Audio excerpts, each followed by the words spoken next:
જો તમારે મકાન ખરીદવું હશે તો તમને મોંઘું પડશે. જે કપાતનો જે નિયમ છે 40% કપાતનો નિયમ એ ક્યાંક મંદીનો ટકોરો લઈને આવે તો એમાં નવાઈ નહીં ને બિલ્ડરો માટે અને ખાસ કરીને કસ્ટમર માટે આ ખૂબ જ ઘાતક સાબિત થશે. આણંદ મહાનગરપાલિકા બની ગયું અને એક વિકાસના દોર તરફ આણંદ મહાનગરપાલિકા ચાલી રહી છે. અત્યારે આણંદ મહાનગરપાલિકાને D2 કેટેગરીની અંદર મૂકવામાં આવ્યું છે. હવે વાત છે કે જ્યારે એક તરફ વિકાસ આટલો સરસ થઈ રહ્યો છે, પરંતુ હવે આણંદની મહાનગરપાલિકા વિસ્તારની અંદર જો તમારે મકાન ખરીદવું હશે તો તમને મોંઘું પડશે. ચોક્કસથી આ વાત 100% સાચી છે. એટલા માટે કારણ કે સરકારનો એક પરિપત્ર આવ્યો છે કે D2 કેટેગરીની અંદર આવતું આણંદ મહાનગરપાલિકાનો જે વિસ્તાર છે ત્યાંની અંદર હવે જો તમારે જગ્યા લેવી છે અને જગ્યા લઈને તમે ડેવલપ કરો છો તો એની અંદર 40% જેટલું કપાત આવશે. એટલે કે 60% જેટલા જગ્યાની અંદર જ તમે ડેવલપ કરી શકશો અને એમાં પણ પાછું 24% અંદર સુવિધાઓ આપે, રોડ રસ્તા, એટલે કેટલો વિસ્તાર તમે ડેવલપ કરી શકશો એ મહત્વનું રહ્યું. એટલે આને લઈને હવે ક્યાંક જે કપાતનો જે નિયમ છે 40% કપાતનો નિયમ એ ક્યાંક મંદીનો ટકોરો લઈને આવે તો એમાં નવાઈ નહીં ને બિલ્ડરો માટે અને ખાસ કરીને કસ્ટમર માટે આ ખૂબ જ ઘાતક સાબિત થશે. અને એટલા માટે જ આપણી સાથે અત્યારે વિસ્તૃત ચર્ચા કરવા માટે અત્યારે સત્યાગ્રહ ડેવલપરના બિલ્ડર છે વિપુલભાઈ મહેશ્વરી આપણી સાથે જોડાયા છે. વિપુલભાઈ, આણંદ મહાનગરપાલિકા બની ગયું, એક વિકાસનો દોર શરૂ થયો, પરંતુ હવે એક વાત એ આવી છે કે જે જમીનમાંથી જે 40% કપાત, તો આ 40% કપાતનો સીધો જ ભારણ ગ્રાહકો પર પડશે કે કેમ? ચોક્કસ ગ્રાહકો ઉપર જો પહેલામાં પહેલા તો આણંદ નગરપાલિકા ક્યારેય D2 કેટેગરી માટે લાયક નથી. આણંદની પોપ્યુલેશન બી D2 કેટેગરી માટે સુટેબલ નહીં. અને આપણો આ એરિયાનો બધો વિસ્તાર છે એ ફળદ્રુપ ખેતી લાયક એરિયા છે. બરોબર. હવે આની અંદર આટલા મોટા કપાત લેવી અને 40% કપાત એ બહુ જ ઘાતક સાબિત થશે. તમે બહુ સાચી વાત કીધી. અને ગ્રાહકો છેલ્લે તો શું, બિલ્ડરો ઉપર ભાર પડશે એટલે છેલ્લું વજન તો ગ્રાહકો ઉપર જ પડવાનું. અને મારી સમજ પ્રમાણે દરેક ગ્રાહકે હવે કમર કસી નાખવી પડશે કે મકાનો ઓછામાં ઓછા 20% મોંઘા થશે. કારણ કે 40% આજની તારીખમાં તમે જુઓ તો ટોટલ ઘરની જે કિંમત હોય છે એમાં 50%ની આડેગાળે કિંમત જમીનની કિંમત હોય છે. ઓકે. આણંદ એક એવો એરિયા છે જ્યાં વર્ટિકલ ડેવલપમેન્ટ નથી, લોકો ફ્લેટોમાં રહેવા માટે તૈયાર નથી. અને એના લીધે જ જમીન એક મહત્વની વસ્તુ થઈ જાય છે. જમીન ઉપર જ લોકોને ઘર લેવું છે. અને અત્યારે જે ફ્લેટનું જે રેશિયો છે વિપુલભાઈ, એ અમે જોઈએ છે તો ફ્લેટનો રેશિયો અમારી પાસે એક ડેટાબેઝ પણ છે. ફ્લેટ લેનારો વર્ગ છે ને એ ખૂબ જ ઓછો છે આણંદની અંદર. હા છે, જેમ કે વિદ્યાનગરના નાના બજારની અંદર તમે જશો ને તો ત્યાં ફ્લેટનો ક્રેઝ એ લોકો જગ્યા પર છે કારણ કે એરિયા પણ એવો છે. બાકી અત્યારે કોઈને ફ્લેટમાં રહેવું ગમતું નથી, એની જગ્યા પર હવે એ લોકો જમીન પર જ ઘર બાંધે છે. તો ફ્લેટો ચાલતા નથી અને આ લોકોએ જે અત્યારે D2 કેટેગરી બનાવી, D2 ટોટલ 3 કેટેગરી આવે છે, D1, D2 અને D3. આઈડિયલી આપણે લોકો D3 કેટેગરીમાં હતા. ઓકે. અમદાવાદ અને એવા મહાનગરપાલિકા છે D1 માં આવે, પછી ભાવનગર, જામનગર, બરોડા એ બધા D2 માં આવે. અને આપણે હવે આપણને પણ આણંદને બી એ લોકોએ D2 કેટેગરીમાં મૂક્યું અને 40% કપાત લેવાનું કર્યું. એટલે આણંદ, કરમસદ, વિદ્યાનગર અને બાકરોલ જે પહેલેથી હતા જ, વત્તા બીજા 4 ગામ લાંભવેલ, જીટોડિયા, મોગરી અને ચોથું આપણું ગામ આવ્યું લાંભવેલ, જીટોડિયા, મોગરી અને ગામડી. 8 ગામોની ટોટલ જમીન જે પણ બાકી છે ટીપી સિવાયની, હવે ટોટલ આપણા તમે આ વિસ્તારોમાં ચેક કરશો તો 4 ગામમાં બી 50% થી ઓછો વિસ્તાર ટીપી વાળો છે, બાકીનો બધો ખુલ્લો વિસ્તાર છે.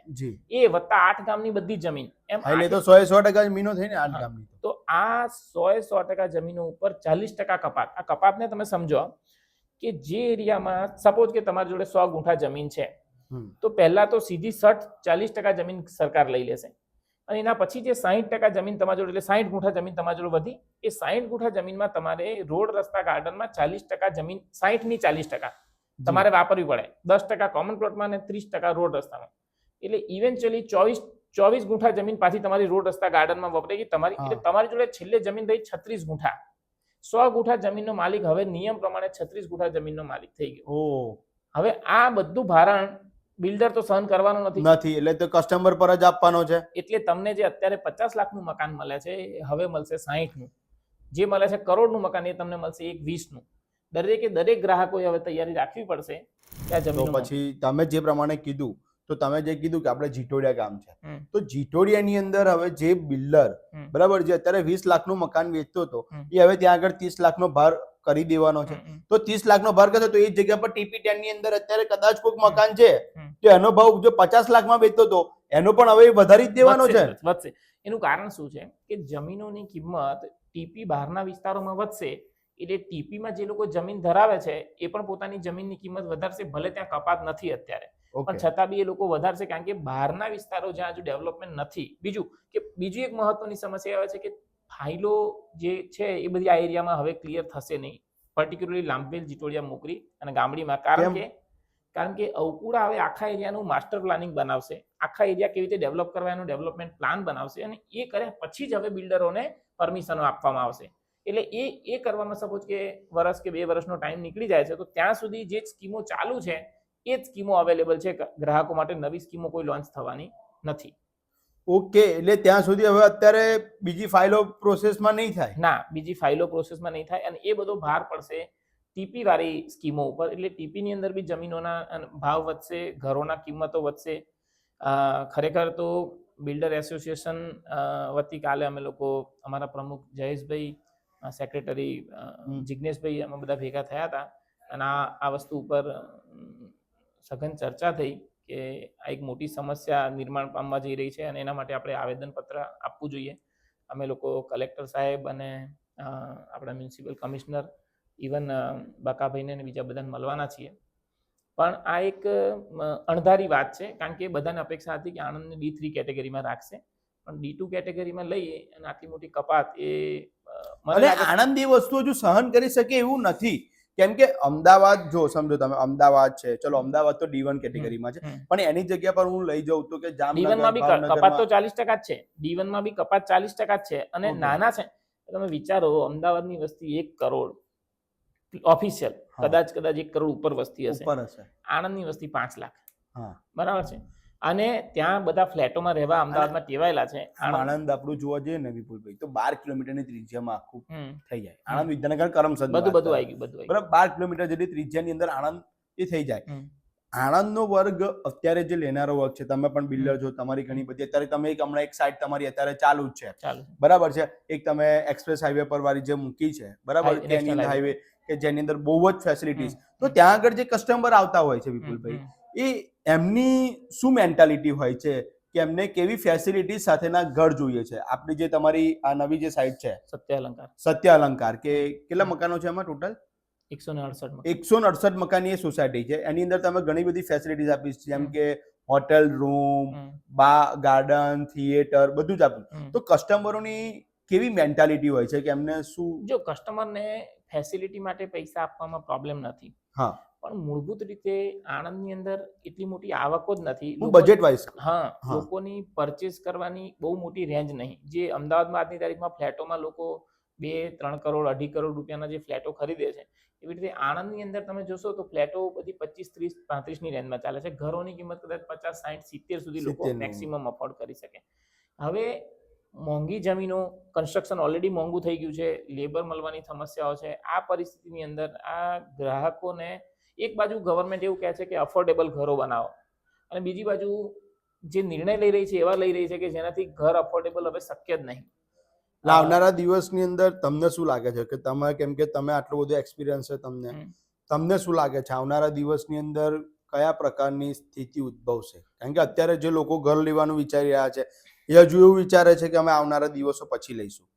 જે પણ માણસ ખરેખર અત્યારે ઘર લેવાનું વિચારે છે અને જો એમની કોઈ બિલ્ડર જોડે વાત ચાલતી હોય અથવા તો કોઈ જગ્યા ઉપર એમણે જોયેલું હોય, મારી તો દરેક ગ્રાહકને અત્યારે બહુ જ સમજદારીપૂર્વકની વાત છે કે તમે જો ઈચ્છતા હોય તો અત્યારે જૂના ભાવમાં ક્યાંય મળતું હોય તો તમે લઈ લો, કારણ કે બધા જ બિલ્ડરો ભાવ વધારશે અને દરેકે દરેક ઘર મોંઘું થતું જશે.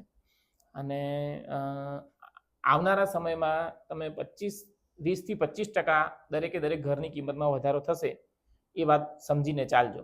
જી, તો આ હતા આપણી સાથે અત્યારે વિપુલભાઈ મહેશ્વરી, કે જે સત્યાગ્રહ ડેવલપર્સના બિલ્ડર છે. મહત્વની વાત એ છે કે જ્યારે આણંદ મહાનગરપાલિકાનો D2 કેટેગરીની અંદર સમાવેશ થઈ ગયો છે અને હવે તે સમાવેશ થતાની સાથે જ એક પરિપત્ર આવ્યો છે કે 40% જમીન કપાત થશે. એટલે તમે વિચાર કરો કે તમે 100 ગુઠા જગ્યા લીધી, 100 ગુઠા જગ્યાની અંદર કોઈ પણ બિલ્ડર એ ડેવલપ કરે છે અને પહેલી 40% જગ્યા સરકારને આપી દેવાની, કેમ કે એ જગ્યા એની કપાતમાં આવી ગઈ છે.